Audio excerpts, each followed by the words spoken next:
இன்றைக்கி morning breakfast puri செஞ்சுருக்கேன். பூரி கூட சாப்பிட்றதுக்கு பாம்பே சட்னி ரொம்ப ஈஸியாக நம்ம வீட்டில் இருக்கிற இன்க்ரீடியன்ஸை வச்சே செஞ்சிடலாம். இட்லி, தோசை, பூரி எல்லாத்துக்குமே நல்ல காம்பினேஷன்.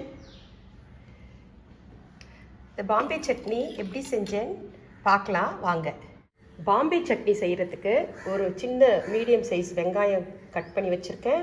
ஒரு பெரிய சைஸ் தக்காளி, 2 பெரிய பச்சை மிளகா, ஒரு சின்ன 1/2 இன்ச் இஞ்சி, கொத்தமல்லி.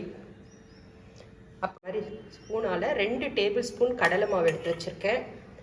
அதுக்கப்புறம் கல்லுப்பு 1/2 ஸ்பூன், மஞ்சத்தூள் ஒரு 1/4 ஸ்பூன், பெருங்காயத்தூள் ஒரு 1/4 ஸ்பூன், அப்புறம் தாளிக்கிறதுக்கு கடுகு, சீரகம். முதல்ல நம்ம இப்போ இந்த கடலை மாவில் பாதி உப்பு போட்டுப்போம், மிச்சம் தக்காளி வதக்கும்போது போட்டுக்கலாம்.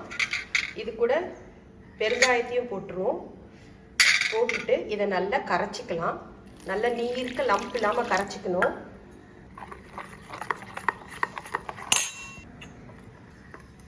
கரைச்சி வச்சாச்சு. கடாயை வச்சுட்டு 2 ஸ்பூன் எண்ணெய் ஊற்றிருக்கேன். கடுகு, சீரகம்,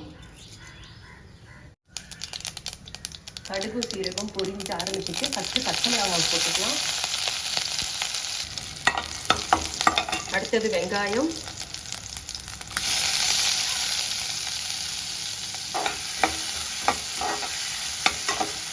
இஞ்சி,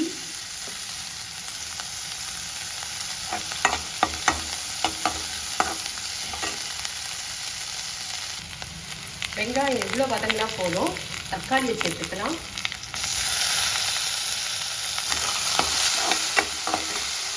உப்பு சேர்த்துப்போம். பாதி வச்சு கடலை மாவில் போட்டுருக்கேன், பாதி வச்சு இப்போ இதில் போட்டிருக்கேன். மஞ்சள் பொடி சேர்த்துக்கலாம்.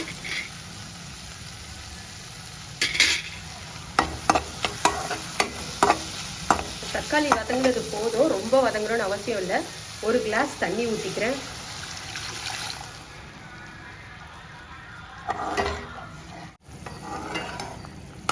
நல்லா கொதிக்க ஆரம்பிச்சிருச்சு. இப்போ நம்ம கரைச்சி வச்சுருக்க இந்த பெருங்காயமும் கடலை மாவும் சேர்த்துருவோம். ஸ்டவ்வை சிம்மில் வச்சுக்கணும், இல்லைன்னா லம்ஸ் வந்துடும்.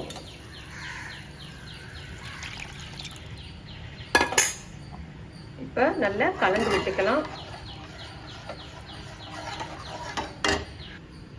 இந்த கரைச்சி வச்ச பாத்திரத்தில் கொஞ்சம் தண்ணி சேர்த்து ஆட் பண்ணிக்கிறேன். இது உங்களுக்கு எப்படி விருப்பமோ, திக்காக வேணும்னா திக்காக வச்சுக்கலாம், இல்லை தண்ணியாக வேணும்னா இன்னும் கொஞ்சம் நீங்கள் தண்ணி கூட சேர்த்துக்கலாம். அப்படியே நல்லா கலந்து விட்டு அது நல்லா ஒரு கொதி வரணும், பச்சை வாசம் போகணும். நல்லா அழகாக கொதிச்சு வந்துருச்சு. கொத்தமல்லி தழை சேர்த்துக்கலாம். ரொம்ப சீக்கிரமாக வீட்டில் இருக்கிற இன்க்ரீடியன்ஸை வச்சு செஞ்சிடலாம். Bombay chutney ready. Stove off பண்ணிக்கலாம். வீடியோ பிடிச்சிருந்தா சேனலை சப்ஸ்கிரைப் பண்ணுங்கள்.